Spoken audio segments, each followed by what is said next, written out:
Welcome, this is a recorded session of the Post-Quantum Cryptography Conference of the PKI Consortium.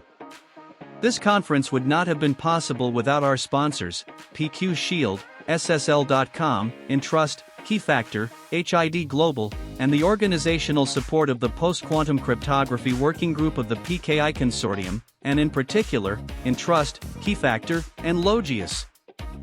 Would you like to join the PKI Consortium? Go to pkic.org/join, or contact us if you would like to become a sponsor. Well, again, thank you all for taking time to attend this particular breakout session. My name is John Buselli. I will be the host and moderator for this discussion. One of the great things about this conference is not only are we getting updates on the state of quantum in the broad base of updates around post-quantum cryptography, but we also have the opportunity to hear from practitioners who've been applying this technology in fundamental and practical ways. And to really sort of support that theme, it's with great interest and great pleasure that I get to introduce Alessandro Amadori from the Dutch TNO to talk about just that kind of a migration project. Alessandro is a cryptographer at the Dutch TNO and focuses on the migration to post-quantum cryptography. He holds a PhD from Eindhoven University of Technology in cryptographic implementations, and he's contributed to several PQC migration projects like Hapkido, and is a co-author of the second edition of the TNO guideline on post-quantum cryptographic implementation. If you have not read that document, and I know he'll make reference to it, I highly encourage you to take a look at it.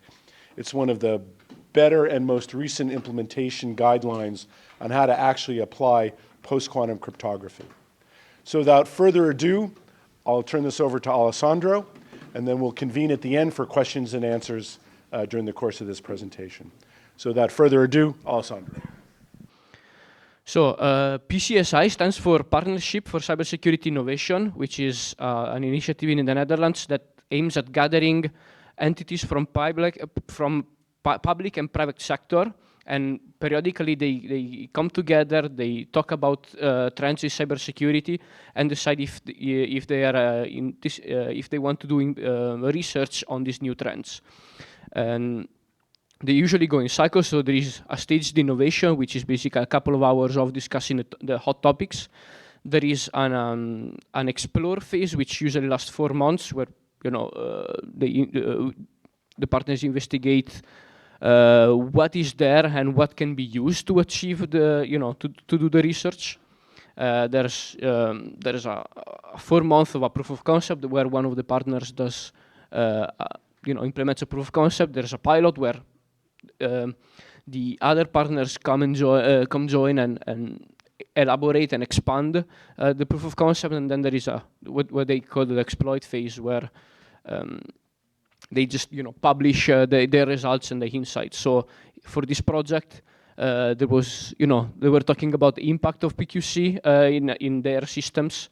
So in the explore phase, they were talking about what are the metrics for performance, what are the vendors, what cryptographic libraries are there we can use, and so on. There is the proof of concept, that is the part that we just finished, and I'm gonna talk about it. And then now it's going to the pilot phase, where other partners are gonna do their implementation of their own use cases, and at the end we are bringing everything together, try to make a generalized strategy, and then figure out a good approach for everybody to migrate. And then in the end, we're gonna publish, these results. There is a QR code and a link to the page of the project if you're interested to know more. So, what was the point that was discussed during this stand-up phase? So, the point is that there is a lot of uncertainty in the migration, mostly because nobody knows, or at least these partners do not really know what they do, and nobody is really taking the initiative and leading and telling them, hey, this is how you should do it, because there is also a risk. If you are the first one, you might do mistakes and do it wrong. So everybody is being a little bit hesitant. From the technical point of view, NIST has published a lot of, published 3 standards. There is the 4th round for CAMs. There is an on-ramp session for digital signature. Europe is planning to standardize even more algorithms, so they are kind of looking around and not really know what to do.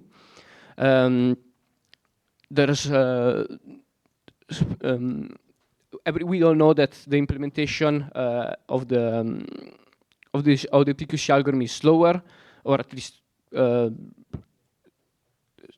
some of them are slower, but most important, the sizes are bigger, so that might be difficult to integrate in the current infrastructure that's already there in place. There's multiple ways of replacing it. We were talking about hybrid. Hybrid is very well discussed, but we don't currently use hybrid, so there is also the problem of how to implement hybrid. And as I already mentioned, it's going to have an impact on the infrastructure because of the performance, size, bandwidth, etc. So they wanted to understand how the implementation or the introduction of PQC is going to affect their application. They wanted to benchmark it. There's already available benchmarkings. LibOQS has a very nice graph that shows you the performance of the single algorithms. But once you start implementing them, you don't know what's going to go wrong, what the bottlenecks might be, and so on. So what was the goal of the project? So the goal was twofold. There was an impact for the world, because there are a few companies that have already done their migration, and so Signal, Google have done their migration, but there is no documentation on how they did it. What were the main challenges, the bottlenecks, and so on. So we wanted to create a little bit of knowledge on how to migrate the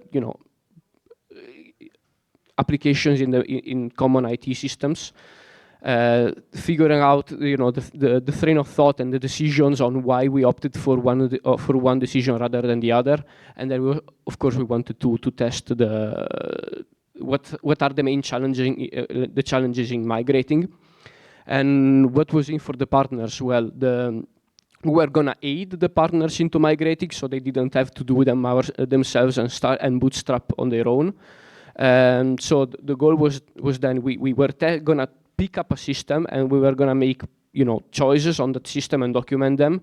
And then once the system is tested, then if everything goes well, it is already migrated. So they might already reuse that proof of concept and then integrate it in their own environment.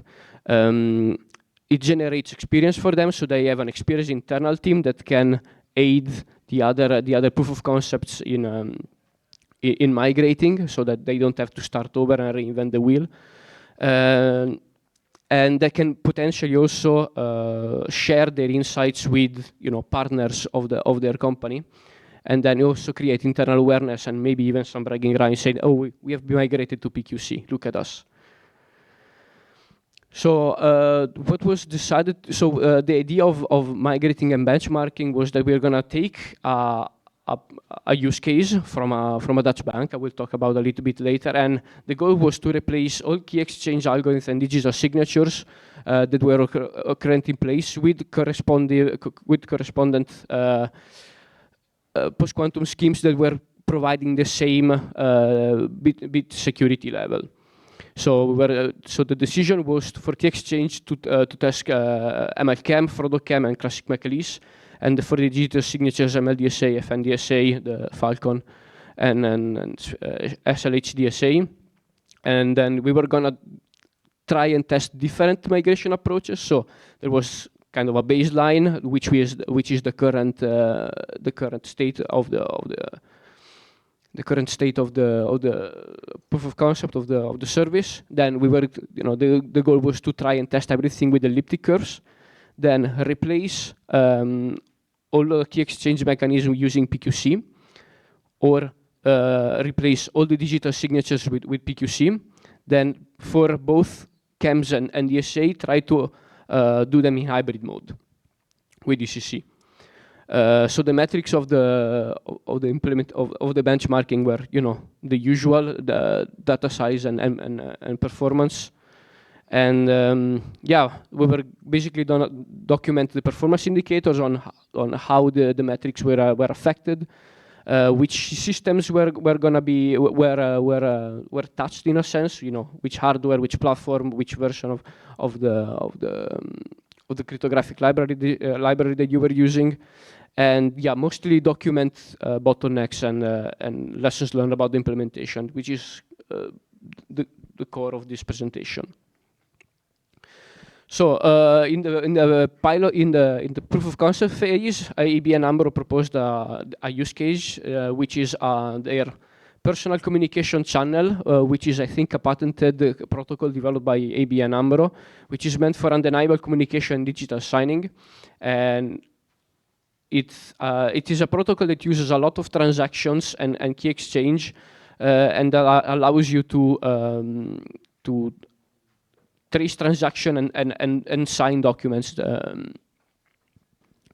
It is a Java application that was based on Bouncy Castle, so you're gonna see some Java code in here. And as mentioned,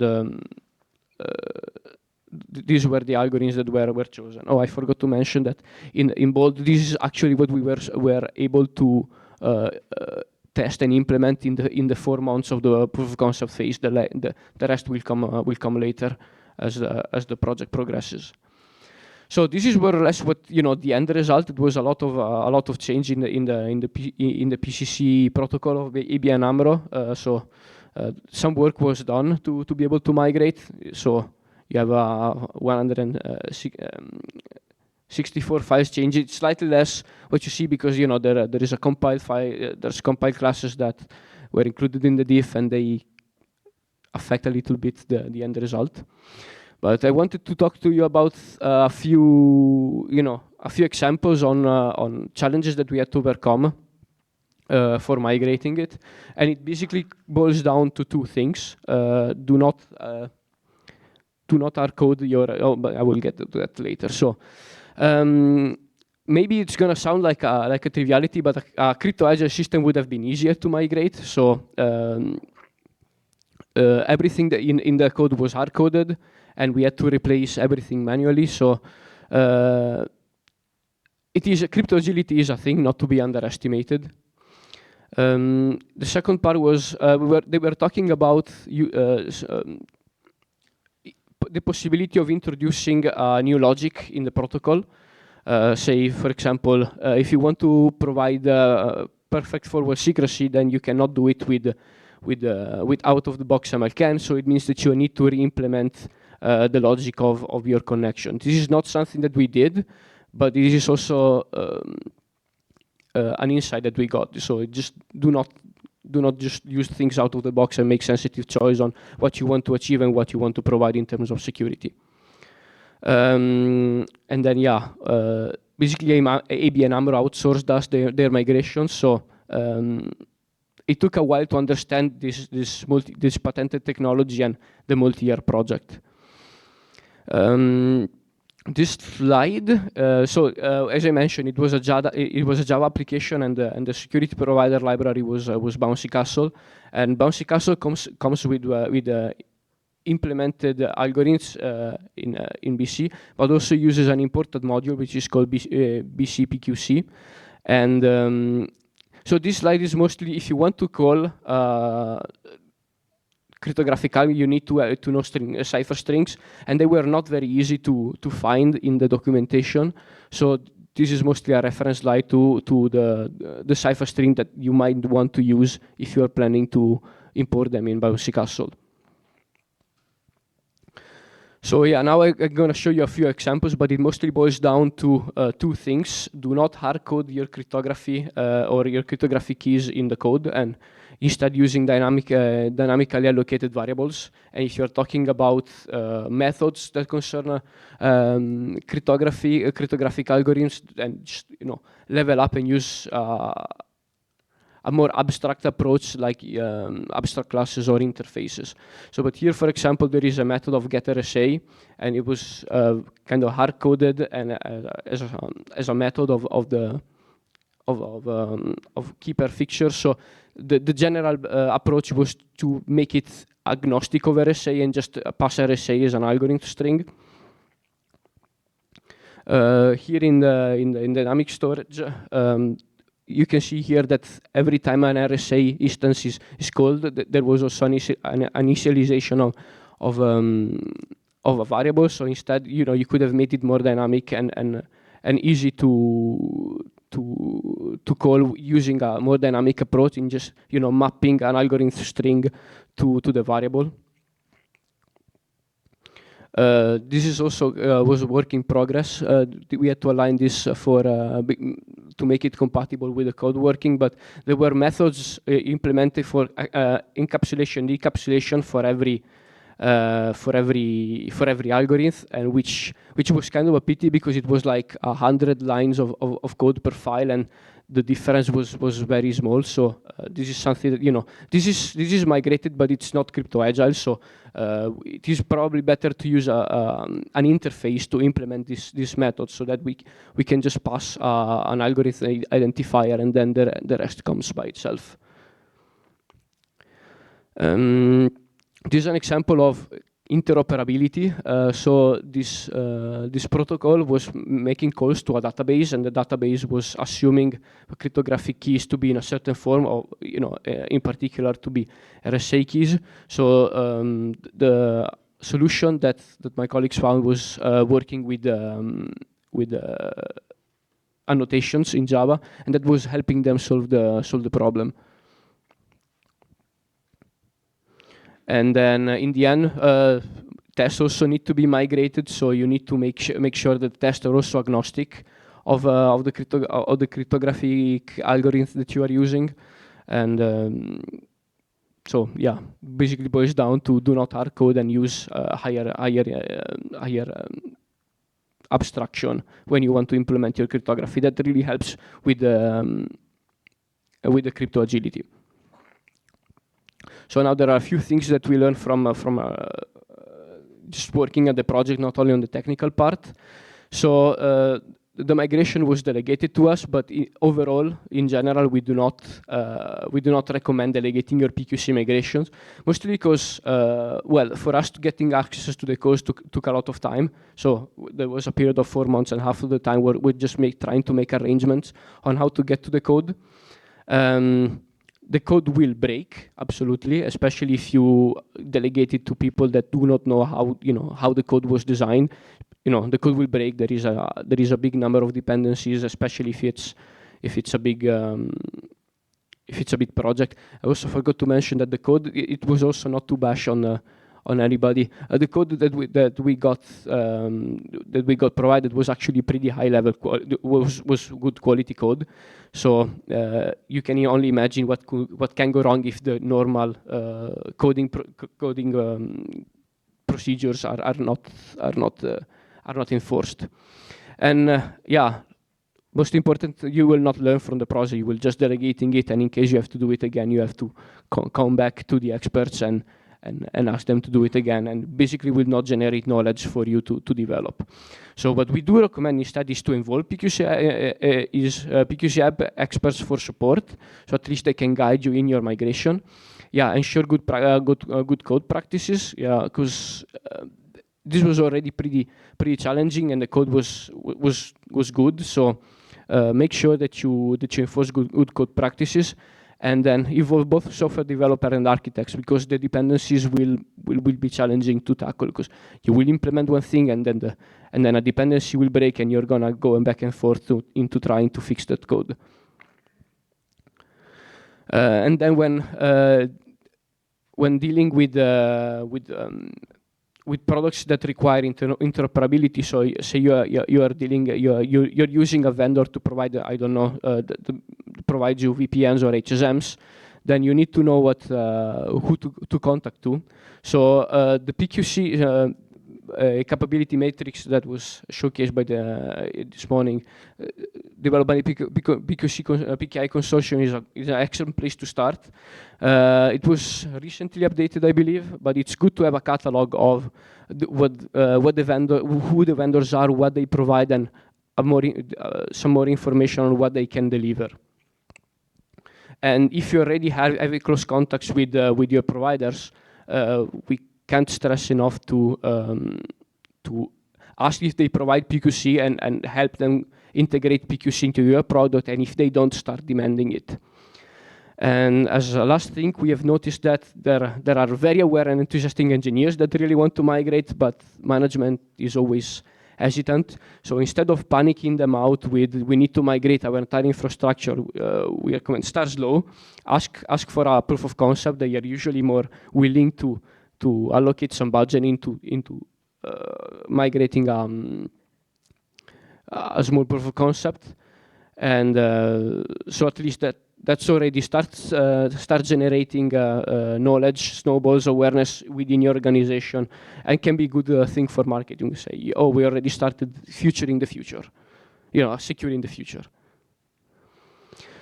So looking forward, so we are doing some benchmarking, but the benchmarks are not out yet. So if you are interested, stay tuned. We will provide the results soon. The link to the project is here in this slide. And as the next step of the proof of concept, the other partners will do their own migration, and we will bring together the results. But for ABN AMRO, we will focus on migrating OCSP responses in combination with HSMs, and we will also be working on another proof of concept which requires a lot of connections to set up. There is gonna be a lot of overheading communication. So this is gonna be an interesting use cases for bottleneck benchmarking. That's it. Thank you very much.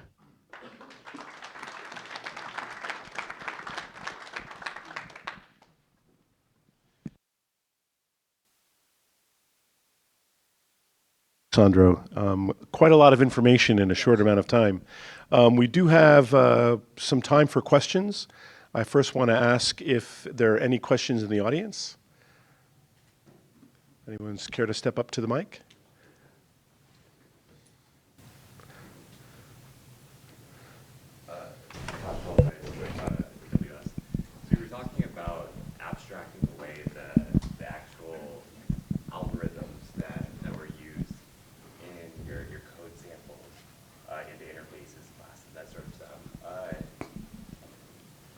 Sort of organizational structure, like is there, I don't really know where I'm going with this, but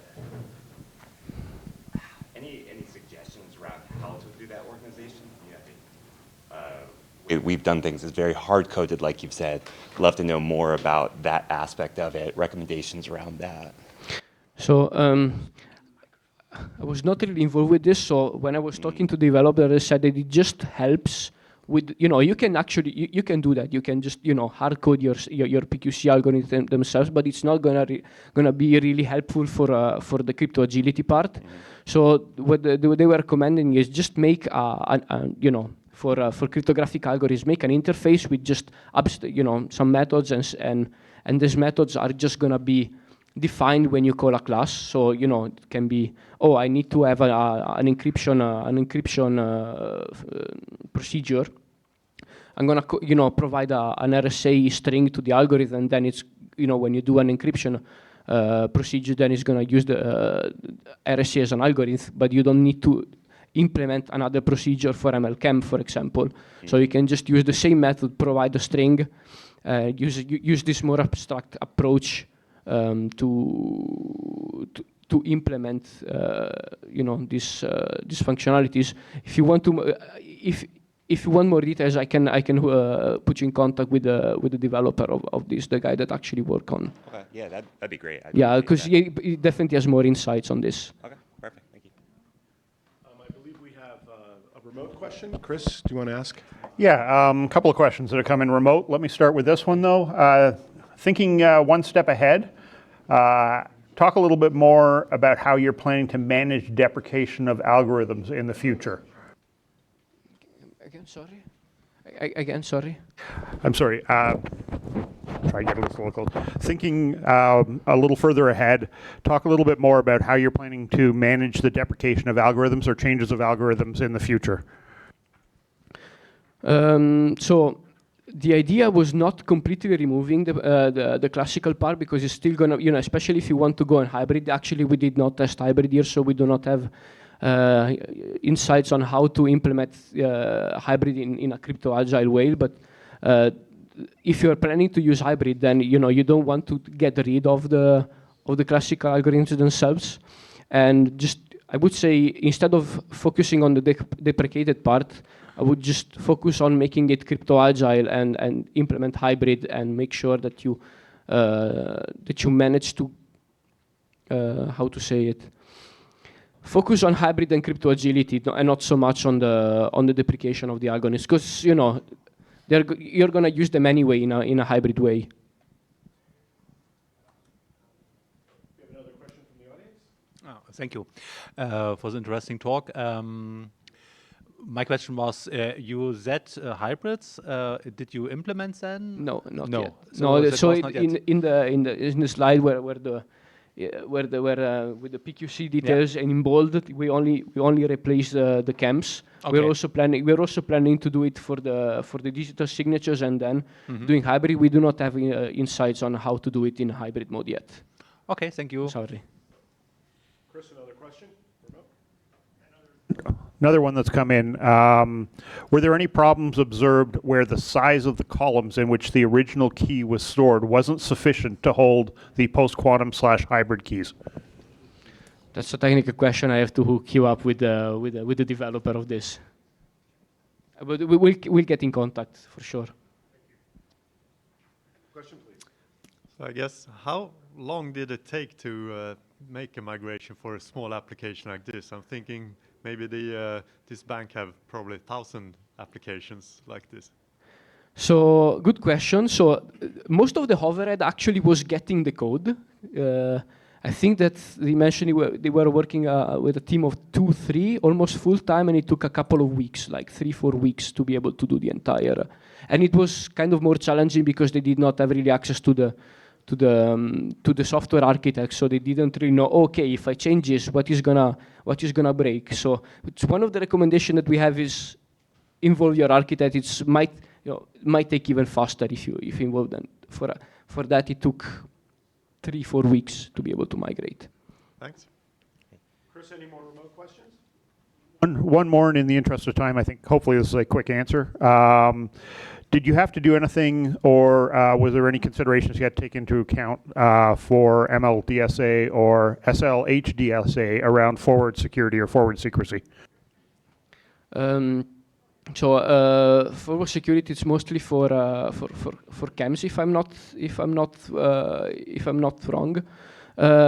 So there are ways that you can do that, with ML CAMs, but it's not going to be out of the box. You're going to have to exchange some randomness, which implies adding the code, adding code to your protocol. We did not really, look into that. We noticed that it's an extra challenge that you need to take into account if you want to provide forward security. And one last local question.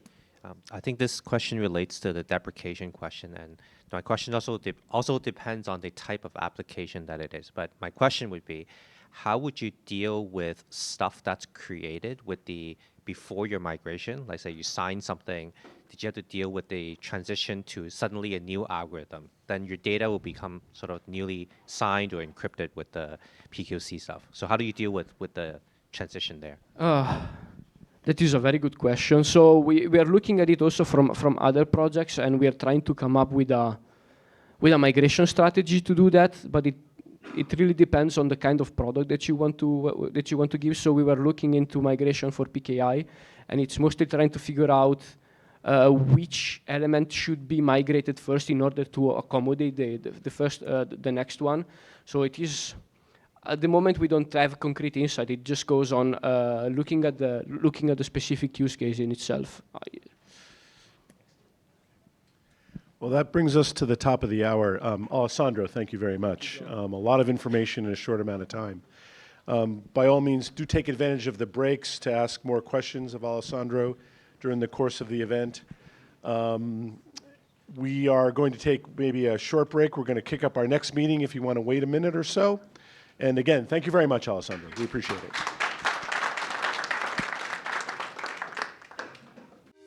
at SSL.com. Trust is what we do. We provide PKI solutions, identity trust services, and cloud code signing to keep your data and software secure. Secure documents at scale with high-volume document e-sealing. Join us at the PQC Conference 2025 to explore secure solutions. SSL.com. Securing trust, enabling innovation. Visit SSL.com.